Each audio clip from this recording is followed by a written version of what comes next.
Zat Hashem, finishing off this Masechta, we have two more Mishnayot. Today we'll get the second to last Mishnah in Pirkei Avot, and tomorrow we'll finish it off. Zat Hashem.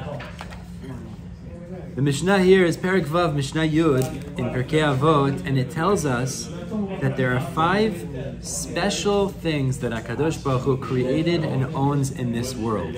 And these are things that the Mishnah calls kinyanim. Kinyan, the word kinyan is a verb. It can mean liknot. Liknot is to purchase, but it could also mean to create. And it could also mean to own, because these things very often go together. When you purchase something, you own it. When you create something, you own it. It goes hand in hand very often. But a vow is not also like A vow, like a compromise or something like that, no? What do you mean? What do you mean? When you compromise, you don't do a vow. Compromise is a pshara, is a yeah. Why is it called kinyanim masechta? To acquire. To acquire, exactly. To acquire the masechta, exactly. And then meaning mastery. So that's exactly. To acquire it and to be a master of something goes hand in hand, right? So the Mishnah here tells us, Chamisha kinyanim kana kadosh baruch hu ba'olamo. There are 5 things that HaKadosh Baruch Hu created, and He owns them in a special way. He created them in a special form of ownership in these things. Now, obviously, everything Hashem created, He owns. Hashem owns everything. So it means that when you go to the store and you spend a lot of money on something, that becomes more treasured by you because you spent a lot of money on it. Right? When you go to buy that lottery ticket today, God willing, it's not necessarily so valuable to you because you spend $12 on it, right? You spend a little bit of money, it doesn't necessarily have the same weight as if you'd spend a lot of money. But if you'd go and spend $1,000 on lottery tickets, you really want to win that. That's much more valuable. But the point is, these are 5 things that are like that in the same sense, that they're very dear to HaKadosh Baruch Hu. And as we'll see, the reason that they're so dear is because these all are things that reflect the original intention for Bria altogether. These are all things that connect with the original causation or the original thought process that HaKadosh Baruch Hu had to create the world. So let's see, what are these 5 things? Elohim. Torah. The first one is Torah, kinyan echad. That's one kinyan.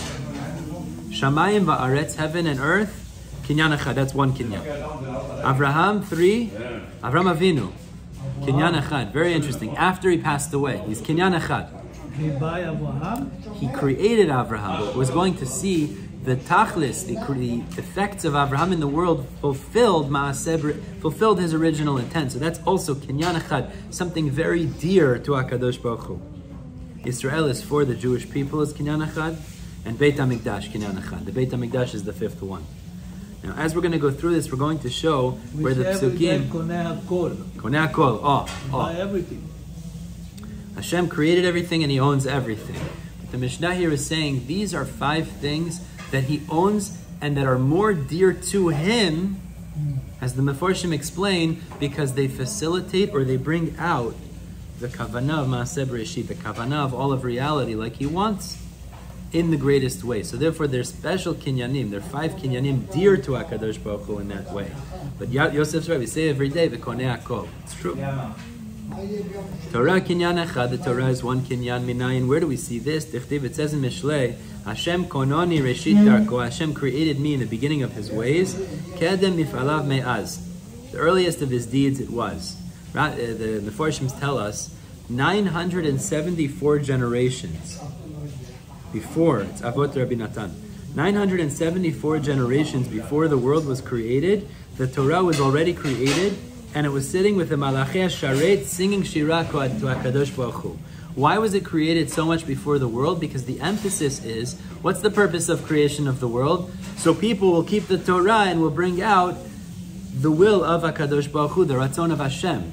So the Torah itself is considered a special kinyan, a special acquisition and creation of HaKadosh Baruch Hu. Shamayim va'aretz kinyan echad minayin. How do we know that heaven and earth is considered a special kinyan? Shene'emar, it says in Yeshaya, Ko'ama Hashem hashamayim kis'i ve'haaretz adom raglai. So says Hashem, the heaven is my throne, the earth is my footstool, what He steps on. Eze bayit asher tivnu li. What is the house that you shall build for me? Ve'eze makom menuchati. And what is the place for my rest? And furthermore, it says, Marabu masecha Hashem kulam b'chachma asita. All of the wonderful things you've done in this world. Mala aretz kinyanecha. The world is full of kinyanecha, of your acquisitions. Now, what's the emphasis here? Hashem created Shamayim va'aretz and He owns Shamayim va'aretz. But why did He create Shamayim va'aretz? What's the purpose of all of creation? It's true, okay, that's true after the fact. But what's the purpose of it? You don't need Shamayim va'aretz. Hashem doesn't need it. Let's say it like that. So what's the purpose? Hashem wants to do good to us. He wants to do good to all of Bria, to all of mankind, to all of reality. So He created Shamayim va'aretz in order that there could be reality, or something other than Him, kiviyachol, as if to say, that He could give good to. So in that way, Shamayim va'aretz actually it pairs together. When Shamayim va'aretz is functioning, al pi Torah, like the first kinyan, that's considered a very dear thing to HaKadosh Baruch Hu, because then it's actually fulfilling Maaseh Bereshit, the original intention of Hashem. Avraham, let's move on. The third kinyan is Avraham Avinu. Avraham kinyan echad minayin. Where do we know that he's considered a kinyan? Tichtiv. This is after the story of the 4 and 5 kings. So Avraham Avinu meets up with a fellow whose name is Malkitzedek Yerushalem. Malkitzedek was Kohen Yerushalem. He was the Kohen. Really, it was Shem ben Noach. And he blesses Avraham Avinu and he says, Vayivacheu vayomar. He blessed Avraham and he said, Baruch Avram lekel elyon. Blessed is Avram to Hashem. Koneh shamayim va'aretz. Right? What does that mean? The one who owns heaven and earth. What's the pshat? So we know that what did Avraham Avinu do in his lifetime? He fulfilled the Ritzon Hashem. But he was the first one to fulfill the Ritzon Hashem in this way. What did he do? He went around spreading what we call ethical monotheism to the world. He went around spreading the fact that there's one God who exists in the world and we should all serve Him. At the time, everybody was involved in what's it called polytheism. Everybody was serving deities and different gods, etc. He went around telling everybody, no, that's not the way. You have to serve HaKadosh Baruch Hu. So Avraham is considered Koneh Shamayim Va'aretz. It means he brought Hashem into Shamayim Va'aretz. It means Hashem was already in Shamayim, but he also brought him to this world. What do you mean he brought him to this world? He said, did you hear the news? Hashem owns the world, let's all serve Him. So Avram is also considered kinyan echad because he furthered that mission and he's dear to HaKadosh Baruch Hu in that way. Yisrael kinyan echad, the Jewish people is one kinyan minayin. How do we know that tichtiv? This is in Az Yashir, in Beshalach. It says, Ad Yavor Amcha Hashem, until your nation Israel has passed, Ad Yavor Amzu Kanita, this nation that you have acquired. V'omer, and furthermore, it says in Tehillim, Likdoshim Asher Ba'aretz Hema, the holy ones that are in the earth, Va'adire Kol Chef Tzivam, and the mighty ones, my desire is in them. So the Mefarshim explain there's 2 points here. One is that HaKadosh Baruch Hu loves the Jewish people independently because they further His mission as well. We fulfill Ritzon Hashem in this world. They're considered a kinyan of Hashem. But on top of that, even when the Jews don't fulfill Ritzon Hashem, the Pasuk says, L'ktoshim asher ba'aretz hema. Who are the ktoshim that are ba'aretz, that are in the earth, 6 feet under? Who are those ktoshim? Avraham, Yitzchak, v'Yaakov. Even when the Jews don't do Ritzon Hashem, we're still considered a kinyan of Hashem. We're still dear to HaKadosh Baruch Hu, which is based on Zchut Avot. We have merit of our forefathers, which is something that Hashem gives us, and we reap the dividends of that. We benefit from the benefits of having Avraham, Yitzchak, v'Yaakov, Asher Ba'aretz. They're already buried. We still benefit from that. We're still considered a kinyan of Hashem. The 5th one is Beit HaMikdash. The 5th kinyan is the Beit HaMikdash. Kinyan Chaminayin. Shene'emar, it says, Mikdash Adonai konenu yadecha. It says, the Mikdash of Hashem, which was fashioned by your hand. The Kati explains over here, is that the world was kiviyachol created with one hand of Hashem. But the Beit HaMikdash was even more dear. It was created with 2 hands of Hashem. Kiviyachol, whatever that means to say. And furthermore, Vayevi'em el Givul Kodsho Har Zeh Konta Yemino. This mountain was acquired by his right hand. So the Mefarshim speak out, not only when the Beit HaMikdash is standing, do we say it's kinyan, it's dear to Hashem, but even if it's not standing, Har Zeh Konta Yemino, even when it's just the Har, before it was created, and now it doesn't exist, there's still a special feeling or a special kinyan that HaKadosh Baruch Hu has in that property, in that area of the Beit HaMikdash. But the point the Mishnah is telling us is that there are 5 things that bring out that special kavanah of HaKadosh Baruch Hu in a more specific way. Yes, He's koneh hakol, He owns everything, and everything is there that's reflective of HaKadosh Baruch Hu in this world.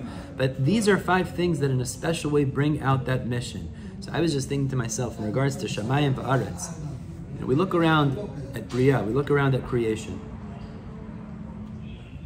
And everywhere you look, you could see HaKadosh Baruch Hu. Yosef, you do this every day. Everywhere you look, you could see HaKadosh Baruch Hu. Yeah. But it could be one of 2 ways, I think. There's the simple way is, look, Hashem created this, right? Hashem created it. Or we could look at it and we could say, look at that lion. This is something that's part of Shamayim va'aretz, and it's considered a kinyan of Hashem. It's dear to Hashem. Why is it dear to Hashem? Because ultimately it brings out the ultimate purpose of Bria, which is that HaKadosh Baruch Hu could have a relationship and benefit things that are in this world. In the highest way is mankind, obviously. You say Shamayim va'aretz. Yeah. You basically say everything. There's nothing that you could see, and Right. it's not Right. Hashem Right. created. So I'm it's adding like a little bit. everything. So I'm adding a little bit. I'm adding is the Hosafa a little bit is, we look around at the Bria, you look at the mountains. You go to the zoo, you look at the lions. Yeah. You look at the rivers. You look at all of the parts of of... Aretz, then it's what you say. Shamayim So what do we va'aretz. say? We say is that HaKadosh Baruch Hu created these things in order to have a kesher relationship with it, so we could do good to it. So the ultimate is between Hashem and mankind. That's the ultimate. We serve Hashem. Everything else services us in our service of Hashem. But that's the tachlis. So it's something to think about. When we walk around, we're not just seeing stam bria, random things. HaKadosh Baruch Hu created all of this with an intention. What was the intention? To have a kesher, to have a relationship, a connection, so that He could give it good, ultimately. Now this is one side of the story. The next Mishnah, which we'll get to, the last Mishnah in the Masechet, is going to tell us the other perspective, which was l'chvodo asitiv, that He made it for His honor. We'll get to that tomorrow. That's a very interesting perspective, God willing. But we'll stop here for now. Pick up with the last Mishnah tomorrow, God willing.